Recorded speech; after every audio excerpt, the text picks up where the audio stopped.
Welcome back to BCN news.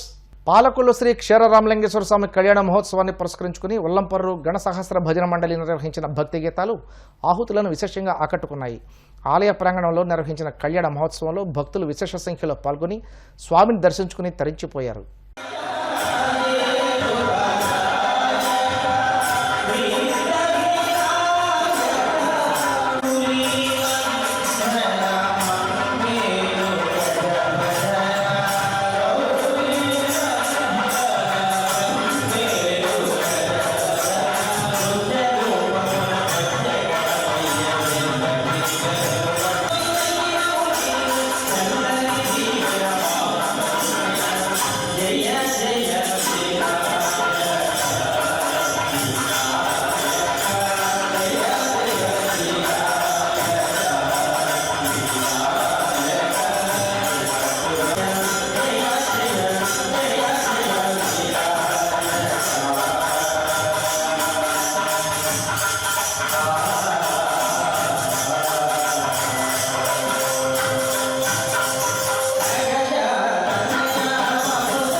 దేశంలో పేదరిక నిర్మూలనకు పటిష్టమైన కార్యాచరణ కాంగ్రెస్ పార్టీతోనే సాధ్యమవుతుందని మాజీ కేంద్ర మంత్రి కాకినాడ పార్లమెంట్ అభ్యర్థి మల్లిపూడి మంగపతి పల్లవరాజు అన్నారు. మంగళవారం కాంగ్రెస్ పార్టీ కాకినాడ లోక్సభ నియోజకవర్గం అభ్యర్థిగా మల్లిపూడి మంగపతి పల్లవరాజు నామినేషన్ దాఖలు చేశారు. కాంగ్రెస్ పార్టీ కార్యాలయం నుండి మాజీ టీటీడీ చైర్మన్ కనుమూరి బాపిరాజు, జిల్లా Congress party observer Chavan party శ్రేణులు కార్యకర్తలతో కలిసి ర్యాలీగా కాకినాడ కలెక్టరేట్ కార్యాలయానికి చేరుకుని రిటర్నింగ్ అధికారి కాకినాడ జిల్లా కలెక్టర్ జె నివాస్కు తన నామినేషన్ పత్రాన్ని అందజేశారు. అనంతరం మీడియాతో మాట్లాడుతూ గతంలో తాను అనేక పర్యాయాలు కాకినాడ ఎంపీగా పనిచేసి అనేక అభివృద్ధి కార్యక్రమాలు చేపట్టినట్టు తెలిపారు. ఈ కార్యక్రమంలో కాంగ్రెస్ పార్టీ నాయకులు కార్యకర్తలు పాల్గొన్నారు. కాంగ్రెస్ పార్టీ అబ్జర్వర్గా వచ్చిన మధ్యప్రదేశ్ నుంచి వచ్చిన మనోజ్ చౌహాన్ గారి సమక్షంలో, అలాగే సీనియర్ కాంగ్రెస్ నాయకుల సమక్షంలో, పెద్దల సమక్షంలో కాకినాడ పార్లమెంటు పోటీ చేయడానికి నేను నామినేషన్ వేయడం జరిగింది. నేను రాజకీయాల్లోకి 1989లో వచ్చాను. ఆ సంవత్సరంలో మొట్టమొదటిసారి ఎంపీగా ఎన్నికయ్యాను. తర్వాత కాకినాడ ప్రజలు 3 సార్లు నాకు అవకాశం ఇచ్చి ఎంపీగా ఎన్నుకున్నారు. మీరు ఇచ్చిన అవకాశం వల్ల నేను కేంద్రంలో మంత్రిగా చేసి రక్షణ శాఖకి, తర్వాత విద్యాశాఖకి కూడా కేంద్రంలో మంత్రిగా చేసి ఎన్నో పనులు చేయగలిగాను. మన ప్రాంతానికి మంచి పనులు చేశారనే తృప్తి ఉంది. అలాగే దేశవ్యాప్తంగా కూడా మంచి పనులు చేశారనే తృప్తి నాకు ఉంది. ఆ అవకాశం మీరు ఇచ్చిన అవకాశమే. అయితే మరొకసారి ఈ ఎలక్షన్లో కూడా నాకు అవకాశం ఇచ్చి ఎంపీగా గెలిపిస్తానని ప్రార్థిస్తున్నాను. కాంగ్రెస్ మీద ఆ రకమైన ఆవేశం, కోపం ఉండేది కదా. ఇప్పుడు ఎంతవరకు మీకు తిరిగి ఉందని మాట వాస్తవం. ఆనాడు సిపిఎం పార్టీ తప్ప మిగతా అన్ని పార్టీలకి విభజనలో వాటా ఉంది.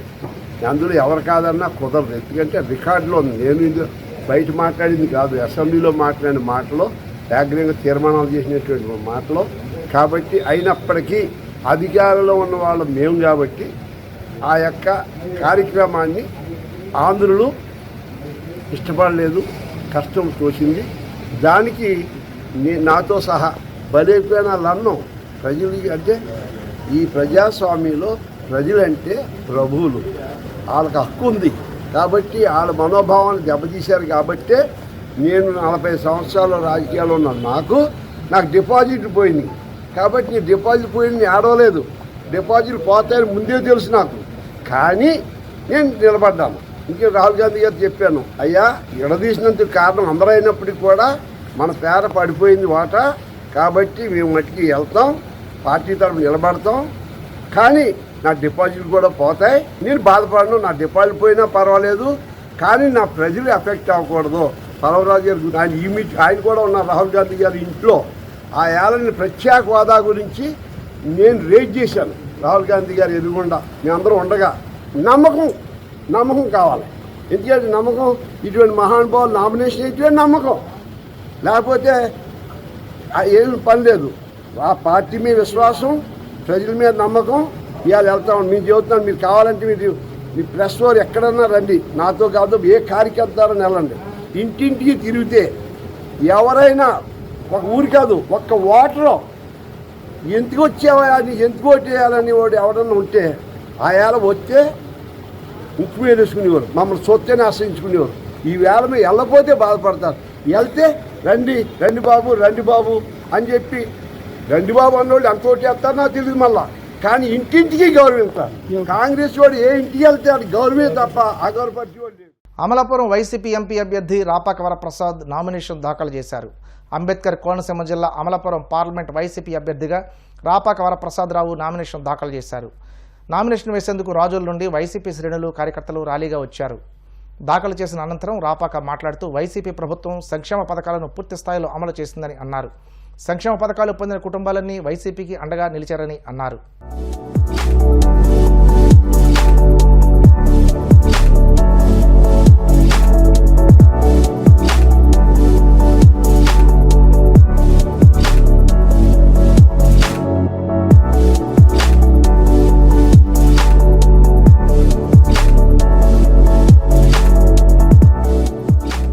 విశాఖ ఉత్తర నియోజకవర్గ బీజేపీ ఎమ్మెల్యే అభ్యర్థిగా విష్ణుకుమార్ రాజు నామినేషన్ దాఖలు చేశారు.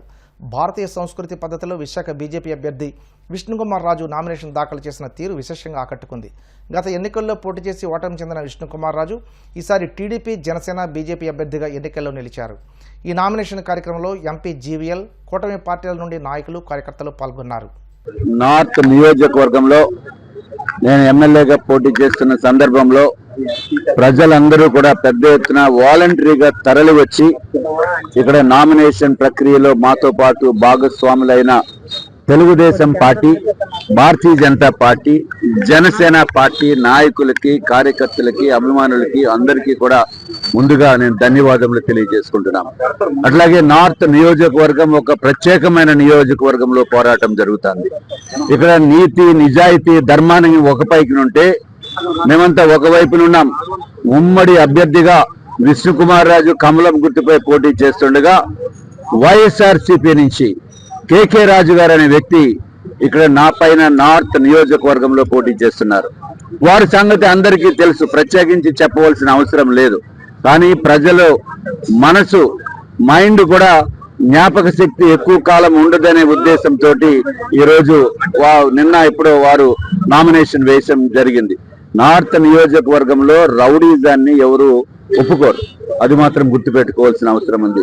చంద్రబాబు నాయుడు గారు 14 సంవత్సరాలు ముఖ్యమంత్రిగా పనిచేసిన అనుభవం ఉన్న వ్యక్తి, 30 సంవత్సరాలు రాజకీయ అనుభవం ఉన్న వ్యక్తి, హుద్దూద్ సైక్లోన్లో విశాఖపట్నానికి 3 రోజుల్లో కరెంటు, అవన్నీ వాటర్ సప్లై అన్ని రెస్టోర్ చేసిన వ్యక్తి విశాఖపట్నం ఎయిర్పోర్ట్కి వస్తే విశాఖపట్నం ఎయిర్పోర్ట్ నుంచి బయటికి వచ్చేటప్పుడు అడ్డుకుని గుండాయిజం తోటి, అంటే కోడిగుడ్లు, టమాటాలు, చెప్పులు, వాటర్ బాటిల్స్ అన్ని ఇసిరి వారు ఫోటోలు ఎదురకుండా పెట్టి చెప్పులతోటి కొట్టి మానసికంగా ఎంతో హింసించిన వ్యక్తి కేకే రాజు గారు.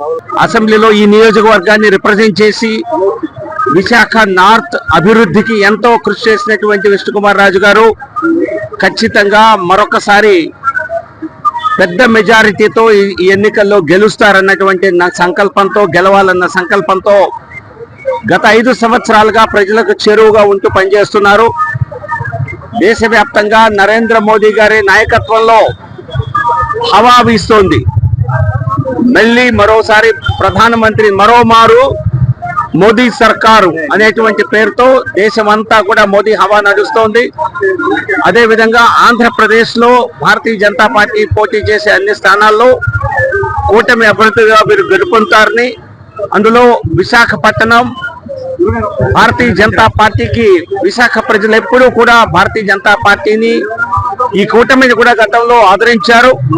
సో కాబట్టి మరొకసారి విశాఖపట్నం నార్త్ నుంచి పెద్ద మెజారిటీతో కుమార్ రాజు గారు గెలుస్తారనేటువంటి ధీమా మా అందరికీ ఉంది. నెల్లూరు జిల్లా వెంకటచలంలో మంత్రి కాకాణి గోవర్ధన్ రెడ్డి నామినేషన్ వేశారు. అనంతరం ఆయన మీడియాతో మాట్లాడుతూ వచ్చే ఎన్నికల్లో సర్వేపల్లి నుండి 50,000 మెజారిటీతో విజయం సాధిస్తానని అన్నారు. వైసీపీ ప్రభుత్వం అమలు చేసిన సంక్షేమ పథకాలే తమను మళ్లీ గెలిపిస్తాయని ధీమా వ్యక్తం చేశారు. వార్తలు ముగించే ముందు ముఖ్యాంశాలు మరోసారి. భీమవరంలో విద్యార్థులకు పాఠ్య పుస్తకాల పంపిణీ, పుస్తకపట్నంతో విజ్ఞానం పెరుగుతుందన్న విశ్రాంత తెలుగు అధ్యాపకులు కలిగొట్ల గోపాల శర్మ. సీఎం జగన్పై తెలుగుదేశం పార్టీ జాతీయ అధికార ప్రతినిధి పట్టాభిరామ్ విమర్శల దాడి. ఈ ఎన్నికల్లో జగన్కు ఓటమి తప్పదంటూ జోస్యం. వైభవంగా పాలకొల్లు క్షీరరామలింగేశ్వర స్వామి కళ్యాణ మహోత్సవం. ఆకట్టుకున్న ఉల్లంపర్రు గణ సహస్ర భజన మండలి భక్తి గీతాలు. అమలాపురం వైసీపీ ఎంపీ అభ్యర్థిగా రాపాక నామినేషన్. విశేష సంఖ్యలో హాజరైన పార్టీ నాయకులు, కార్యకర్తలు. ఈనాటి వార్తలు ఇంతటితో సమాప్తం. తిరిగి రేపు ఇదే సమయానికి ప్రసారమైన న్యూస్తో కలుసుకుందాం. నమస్కారం.